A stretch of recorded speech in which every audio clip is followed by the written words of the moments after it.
Hello everyone and welcome to Mind Garbage. My name is Eric Myers. If you didn't know, Mind Garbage is a show that airs every Friday, and I talk to you about whatever I want for roughly 10 minutes, whether it's video games, movies, comics, television, whatever.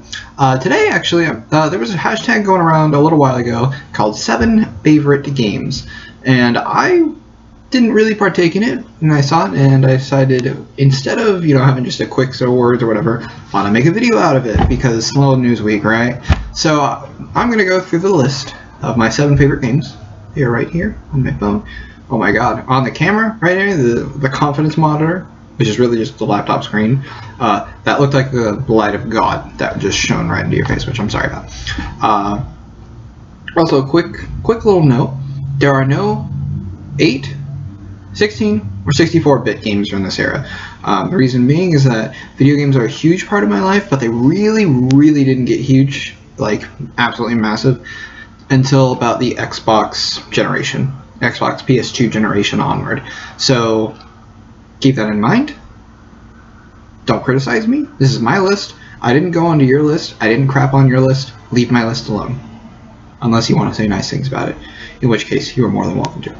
Number 1 on the list is a recent game called Red Dead Redemption.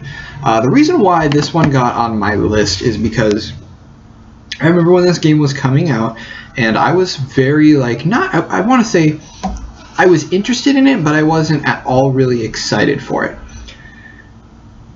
And then something had happened where I was like, maybe I'll pick it up, I'll try it out. And it was around the time it came out.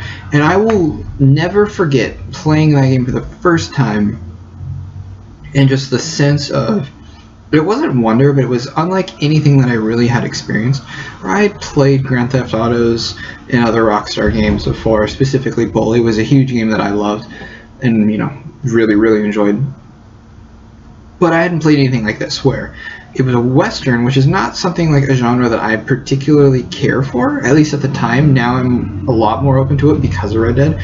I loved the story, the setting, these characters that really meant something to me, that like John Marston is probably hands down, aside from like a character that you create where you have this wonderful story with him, probably my favorite video game character. I just love his story, and I love everything that he stands for, and that the fact that he's a family man, and just how that story ends and everything. It's like, even now, got just slightly choked up thinking about how it ends, because it's such a beautiful and amazing ending. And it's just one of those games that, like, I cannot wait. It's almost like the sequel, it probably will never reach the height of what Red Dead Redemption was. Maybe I assume that on a gameplay level it would, and visually and graphically. But at the time, playing a game like that, nothing came close. To me, anyways. Number 2, Splinter Cell, Pandora, Tomorrow. It's an interesting choice, especially because I think Chaos Theory is a better game, and I think Splinter Cell was more groundbreaking. But Pandora Tomorrow was the one that I played. I think that was actually my first Splinter Cell game that I played, and that was one that completely, just blew open the doors of what is technically my favorite genre, which is stealth action. And that opening of the game, that first level, was, you start out and it's like a little jungly kind of area in, I believe, Indonesia. I've never played, it was such a different gameplay experience for me that I was like, this is incredible. I need more of this. And the fact that, I go back and play that game every now and then and just marvel at just the design that was in that time. And you look at it now, it's not the greatest, but at the time, oh boy, was that game just fantastic. Just fantastic.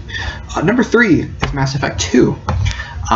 Mass Effect is really hard for me to just not encapsulate the whole game in a series, because for me, I skipped Mass Effect 1 and I really played it after 2 had come out.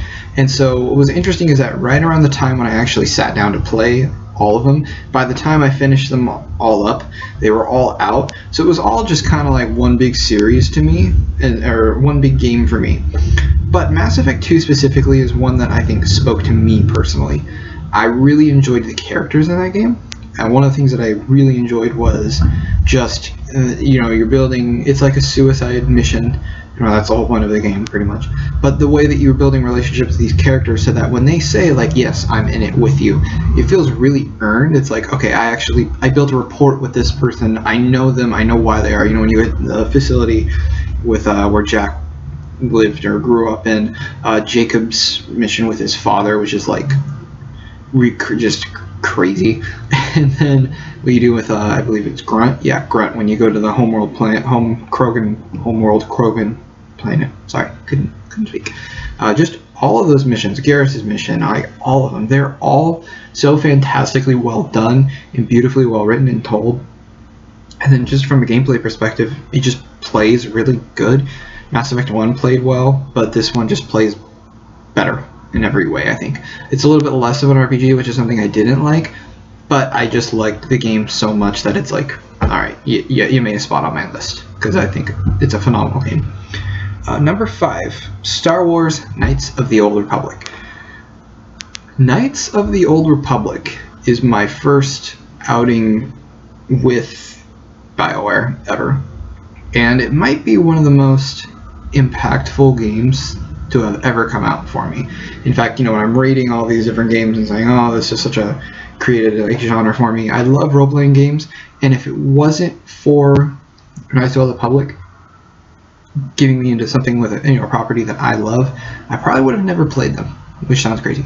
But just everything in that game, it's one of those, like, I've probably talked about it before in the past, so I'm not going to, like, belabor it anymore, but it is just one of the most incredible, awesome experiences that if you haven't played it, you can play it on, you know, if you have a pretty crappy PC or whatever, it'll run it.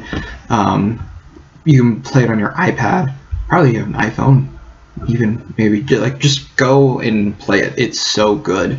And I mean, I still, like, I bought it on my iPad. I still play through it all the time. It's that good of a game. Number 6, Bioshock. Now, Bioshock is one of those games that I remember playing the demo for it, like, you know, back then when 360s came out and you had demos and whatnot, and that was actually a thing. But Bioshock, to me, has the greatest opening of a video game ever. I think just the way it starts out, where you're in the airplane and you just see this whole, like, just it crashing down around you, and you go and swim to the lighthouse and you get in there and it's just like, what is this place, and everything. It's phenomenal. And I think what speaks to that game too is its art direction, which wasn't based purely on just, like, super realistic graphics. Or you even look at the remaster that's coming out now, and looking at it, it's like, it doesn't look like they did that much. But that's because it has such a distinct art direction that it's not necessarily just graphically crazy or anything like that. It's just a beautiful looking game with the environments that it creates and that its own art style. I think everything that that game does with its kind of like overarching, like, political messages or whatever, and, you know, whether it be about control and Ayn Rand and all that, the gameplay of it is so cool. And it's like a survival horror game that's not a survival horror game. It's genius. One of the best games I've ever played, and I look forward to playing it again because it's just, it's so good. It's so fantastic.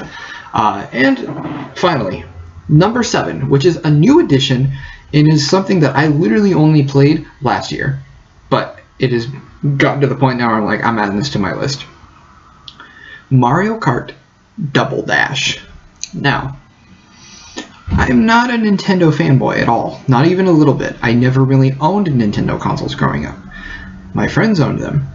Never me. My dad raised me as a Sega kid. All the cards were against me. I bet on the wrong horse. I'm willing to admit that. So I never really had any attachment to Nintendo products at all.